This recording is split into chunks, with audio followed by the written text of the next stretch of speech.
Israel's government is under increasing pressure.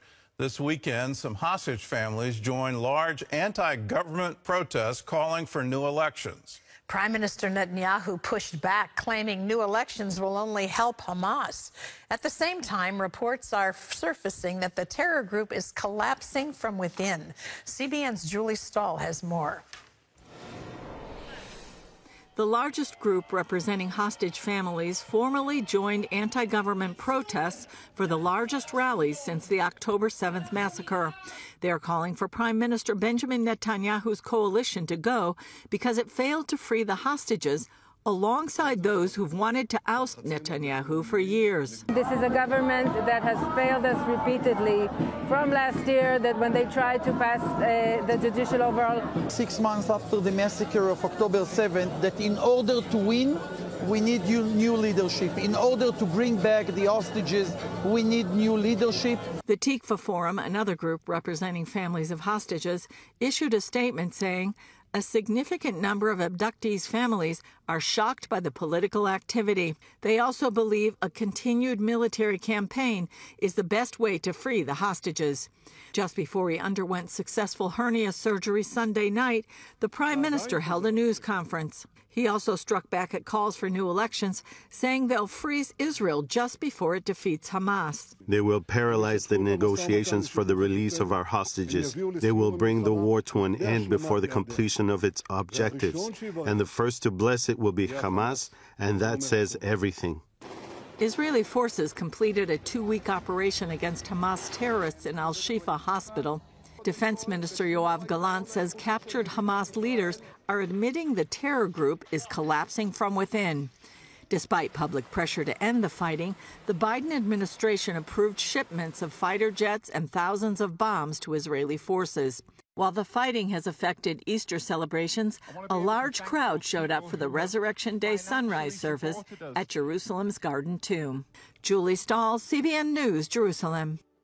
Well, Middle East Bureau Chief Chris Mitchell joins us now from Jerusalem. So, Chris, let's talk about the protests. How serious is this challenge to the ruling coalition? Well, Gordon, it's a serious challenge, but maybe not the threat that actually can overthrow the government. It's very impressive to see tens of thousands of people out in the streets. And this is a coalition, as Julie showed in her report, a coalition of people before October 7th that wanted to topple the government and some of the hostage families. But as she said, not all of the families. Some of the families of those hostages are really mortified that politics should be involved at all. And they say the attention should be on Hamas and Qatar, the ally of Hamas. But, Gordon, I think the most serious threat to the government appears to be the Haredi, the ultra-Orthodox protests, and a draft law. What this draft law would do would permit or force many of the ultra-Orthodox into the IDF, into the army, but they don't want to go there. Many of these laws opposed by the religious parties, and they're in Netanyahu's coalition. So this actually threatens the internal cohesion of the government. And so if any one of these religious parties that are part of Netanyahu's coalition decided to leave, then that could actually topple the government. So it's actually more of a threat than what we see in the streets, these tens of thousands of protests against the government. And as Netanyahu said, he thinks elections, regardless, would paralyze the nation during a time of wartime, play into the hands of Hamas. Well, there's an old adage that you never switch horses midstream. I mean, don't they absolutely need to finish this war in Gaza before they can even think of elections? I would think so, Gordon. Politically and militarily, maybe you may not want to change the leadership right now, especially on the political echelon, to finish the job. And I would say the majority of Israelis are behind those war aims of the cabinet and the security cabinet and the war cabinet, and they want to finish the job to make sure that Hamas no longer poses a threat to civilians on the southern border, much less central Israel as well. Let's move on to Hamas. You know, the report that they're disintegrating from within, and you know they've lost all command and control on all of these things. Is Hamas more of an idea than an actual organization? Are we going to see something similar to Al-Qaeda or ISIS, where you can defeat them militarily, but then they just morph into these other groups where people take the name and commit terror acts, and there's no central coordination at all. Well, I think you see two things here, Gordon, right now. In terms of the ideology, I don't think the ideology's going to disappear, even if Israel completes its military campaign. So that, I think, will remain. It was birthed back in the 1920s with the Muslim Brotherhood. On the other hand, I think right now we're seeing a morphing of the insurgency. That's why many of the terrorists came back into the Al-Shifa hospital, where the IDF had an operation there. So in northern and central Gaza, I think we're seeing that kind of insurgency, but also in Rafah. That's the main thing where the main military operation of Hamas remains, those 4 battalions. Why Israel says it's so critical, despite U.S. opposition and international opposition, to destroy Hamas's military operation there in Rafah. Well, let's talk about the Al-Shifa hospital and what Israel accomplished there. I think one of the things that is not being reported or underreported is that Israel was able to do that without injuring a single doctor or nurse or medical tech. It just seemed to be incredible that they could go in and capture that many terrorists and no one else got harmed. Remarkable, Gordon. 6,000 civilians were evacuated. No patients or medical staff, as you said, was killed. They captured 500 terrorists, and they killed and eliminated 200, which Hamas was using that as a terror base. And they found large amounts of weapons throughout the hospital, including the maternity ward. And Hamas had used the hospital after Israel had an operation there back in November, to use the staff and patients as human shields. Military historian John Spencer says that no army in the world has done more than the IDF to reduce the number of casualties, and yet achieve the kind of military accomplishments they have. Well, let's talk about the remaining attacks against Hamas, and specifically about a report that Israel is now starving people in Gaza. Any truth to that, and what is Israel trying to do to protect civilians? Well, Israel's criticizing that report that says, Gaza is on the verge of a famine. COGAR, which is the Coordination of Government Activities in the Territories, say there's no limit to what the amount of aid going in. They reject that claim that Israel is starving the civilian populations. They've admitted more trucks after October 7th than they had before. Senator Lindsey Graham was here in Jerusalem just a few days ago. He calls that a blood libel. He says Israel is using starvation as a weapon of war, and yet he says Israel doing what they can to make sure the people of Gaza don't starve. And he said, never in the history of warfare is Israel doing more to help combatants or help the population and lessen the effect on the population on the other side. He puts the blame on Hamas for hiding in tunnels behind women, children, and the elderly.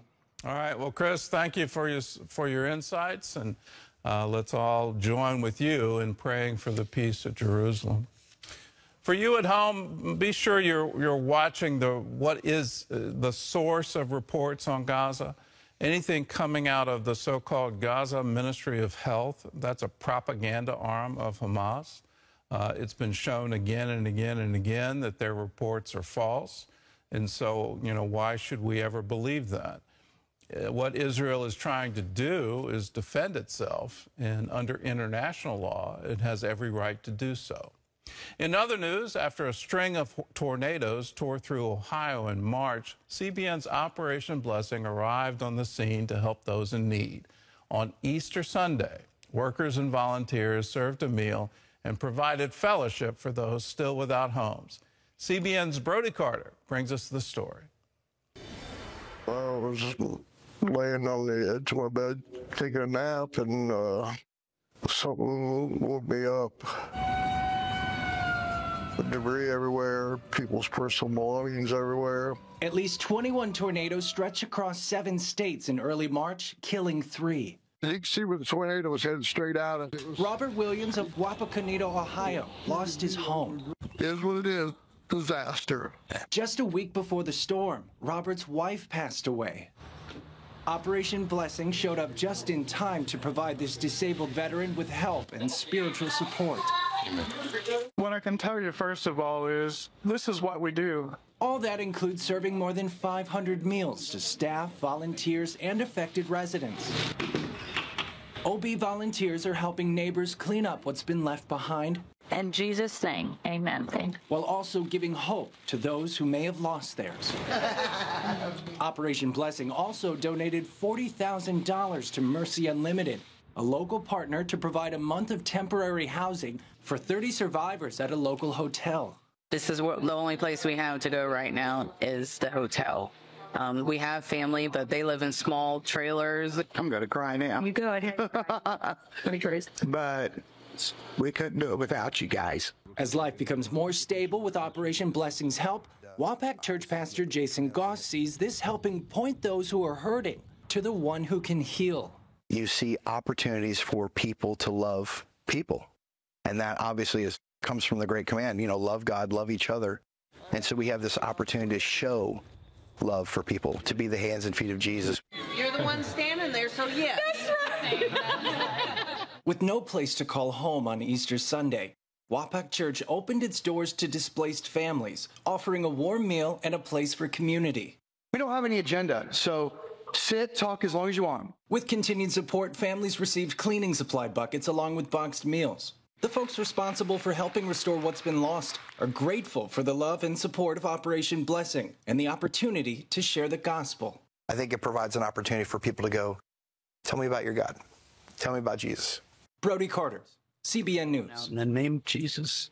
Amen. Whether it's wars in Turkey or a war in Israel, what's just the magnitude of the evacuees, the refugees from both of those areas, earthquakes in Turkey and Morocco, tornadoes in Ohio, hurricanes down in Florida. We want to be there, and we want to be there in your name. When disasters strike, our motto is, we strike back with love and compassion. If you want to be a part of it, all you have to do is call us and say, I want to give to the Operation Blessing Disaster Relief Fund. You can write to us at CBN Center, Virginia Beach, Virginia, 23463. Just put Disaster Relief Fund on the memo line of a check. You can call us, 1-800-700-7000. You can also go to cbn.com. It's a place on the webpage where you can designate your gift to Operation Blessing. You can also text OBDR to 71777. Either way, do it now, 1-800-700-7000.